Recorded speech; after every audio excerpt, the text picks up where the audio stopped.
ચલો હવે આપણે જોઈશું કસોટી સંકરણ. બરાબર, આપણે બેક ક્રોસની અંદર જોઈ જ ગયા. બરાબર, કે કસોટી સંકરણ હતું. હવે કસોટી સંકરણ આપણે ડિટેલમાં જોઈશું.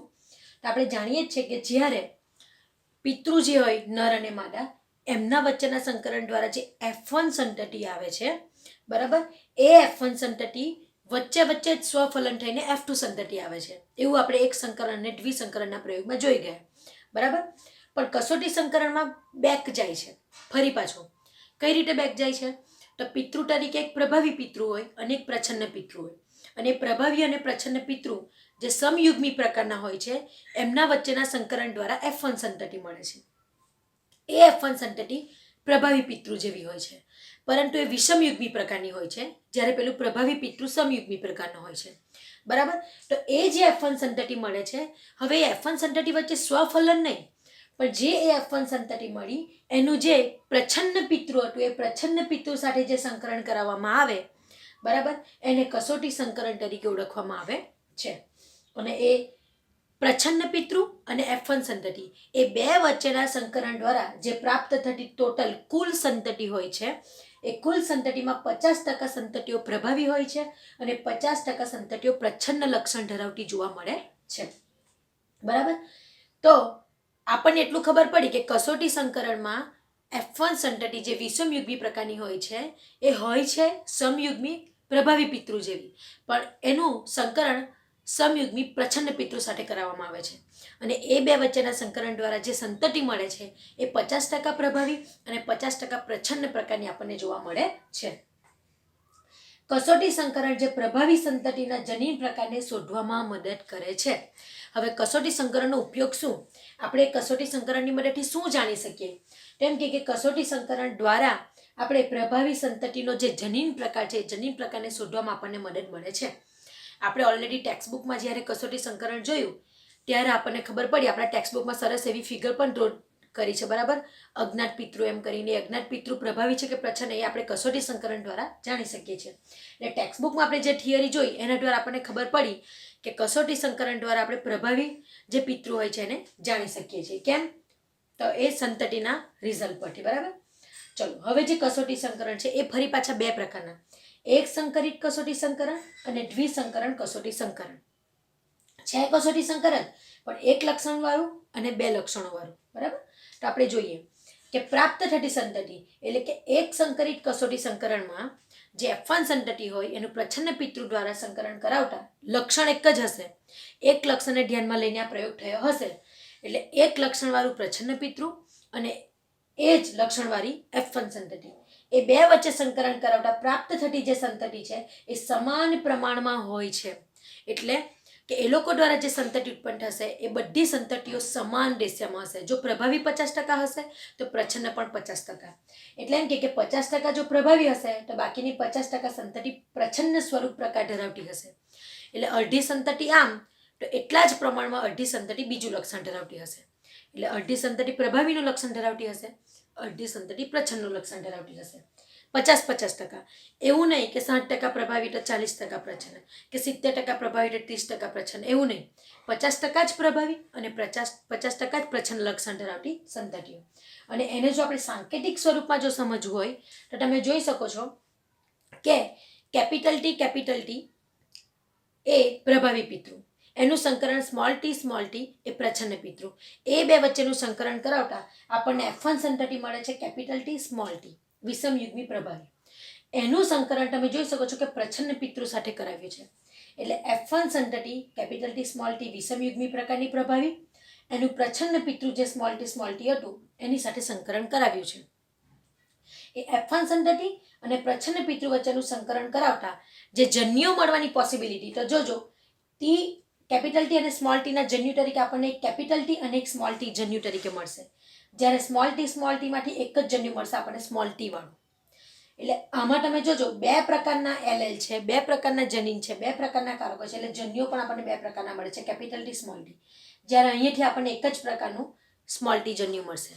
હવે એને જ્યારે આપણે ચેક કરીએ તો કેપિટલ T નું આ સ્મોલ t સાથે એટલે કેપિટલ T સ્મોલ t, એ જ રીતે સ્મોલ t નું સ્મોલ t સાથે એટલે સ્મોલ t. તો તમે જોજો આપણને ટોટલ બે જ પ્રકારની સંતતિ મળી, એક કેપિટલ T સ્મોલ t અને એક સ્મોલ t. એટલે એક આ વિષમયુગ્મી F1 સંતતિ જેવી મળી અને બીજી આ પ્રચ્છન્ન પિતૃ જેવી મળી. એટલે એક સંતતિ આના જેવી મળી અને બીજી સંતતિ આના જેવી મળી. એટલે આપણને સંતતિ ટોટલ 2 જ મળે છે. કોનામાં? એક સંકરિત કસોટી સંકરણ દ્વારા કરવામાં આવે ત્યારે. એટલે એક સંકરિત કસોટી સંકરણનું જો આપણે પ્રમાણ જોઈએ તો એક આપણને કેપિટલ ટી સ્મોલ ટી વાળી એક મળે છે અને સ્મોલ ટી વાળી એક મળે છે. એટલે જો એવું પૂછાય કે એક સંકરિત કસોટી સંકરણનું પ્રમાણ જણાવો તો એનું પ્રમાણ થશે 1:1. સંતતિ પણ 2 જ મળે છે એટલે સ્વરૂપ પ્રકાર પણ 2 થયા અને એના જનીન પ્રકાર પણ એક સંતતિનો અને બીજાનો જનીન પ્રકાર. એટલે ઇન શોર્ટ આપણે જો જોવા જઈએ તો જનીન પ્રકાર પણ એ જ, જનીન પ્રકારનું પ્રમાણ પણ એ જ અને સ્વરૂપ પ્રકારનું પ્રમાણ પણ એ જ. એટલે જનીન પ્રકાર અને સ્વરૂપ પ્રકાર બંનેનું પ્રમાણ 1:1 જ અહીં જોવા મળશે. બરાબર. એ જ રીતે આપણે દ્વિસંકરણ કસોટી સંકરણનું જો ચેક કરીએ તો તમે જોજો એ દ્વિસંકરણ કસોટી સંકરણમાં પ્રાપ્ત થતી સંતતિ 4 પ્રકારની મળે. જેમ અહીં આપણને 2 પ્રકારની સંતતિ મળી તેમ દ્વિસંકરણમાં આપણને 4 પ્રકારની સંતતિ મળે છે અને દરેક 25% પ્રમાણમાં હોય છે. અહીં આપણને 2 સંતતિ મળી અને 50% પ્રમાણમાં હોય છે. જ્યારે દ્વિસંકરણમાં આપણને 4 સંતતિ મળશે અને 25% પ્રમાણમાં હશે. જેમ કે તમે જોજો અહીંયા F1 સંતતિ લીધી છે, capital T small T capital R small r વિષમયુગ્મી પ્રકારની F1 સંતતિ. એનું આપણે પ્રચ્છન્ન પિતૃ સ્મોલ ટી સ્મોલ આર સાથે આપણે સંકરણ કરાવીએ છીએ, કસોટી સંકરણ. એ લોકો દ્વારા જે જન્યુ મળવાની પોસિબિલિટી છે તો આના જન્યુની જો આપણે ચર્ચા કરીએ તો કેપિટલ ટી પહેલા કેપિટલ આર સાથે અને પછી કેપિટલ ટી જ સ્મોલ આર સાથે. એટલે કેપિટલ ટી કેપિટલ આર અને સ્મોલ આર સાથે. પછી આપણે સ્મોલ ટીને પકડીએ તો સ્મોલ ટી કેપિટલ આર અને સ્મોલ આર સાથે. એટલે આ F1 સંતતિના આપણને 4 પ્રકારના જન્યુઓ મળશે. 1, 2, 3, 4 25% પ્રમાણમાં. એટલે આ F1 સંતતિના જો આપણે જન્યુઓની ચર્ચા કરીએ તો જન્યુઓ 4 પ્રકારના મળશે અને બધા 25% પ્રમાણમાં મળશે. એટલે સરખા પ્રમાણમાં મળશે. આ 4 તો આ પણ 4, આ પણ 4 અને આ પણ 4. બરાબર. એ જ રીતે આના જન્યુઓની વાત કરીએ તો આમાંથી સ્મોલ ટી અને આમાંથી સ્મોલ આર એક જ પ્રકારનું જન્યુ મળે છે આપણને, કેમ કે પ્રચ્છન્ન પ્રકારનું છે અને સમયુગ્મી છે. આની જેમ વિષમયુગ્મી નથી. વિષમયુગ્મી હોય તો 4 પ્રકારના જન્યુ મળે. આ સમયુગ્મી પ્રકારનું પ્રચ્છન્ન પિતૃ છે એટલે આપણને એક જ પ્રકારનું જન્યુ મળ્યું છે. રાઈટ.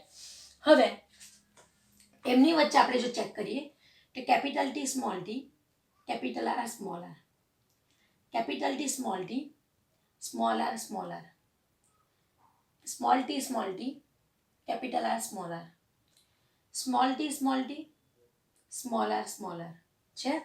એટલે ટોટલ આપણને 1, 2, 3 અને 4 4 પ્રકારની સંતતિ આપણને મળે છે. અને 4 સંતતિનું પ્રમાણ કેટલું? આ પ્રકારની પણ એક, આ પ્રકારની પણ એક, આ પ્રકારની એક, આ પ્રકારની પણ એક.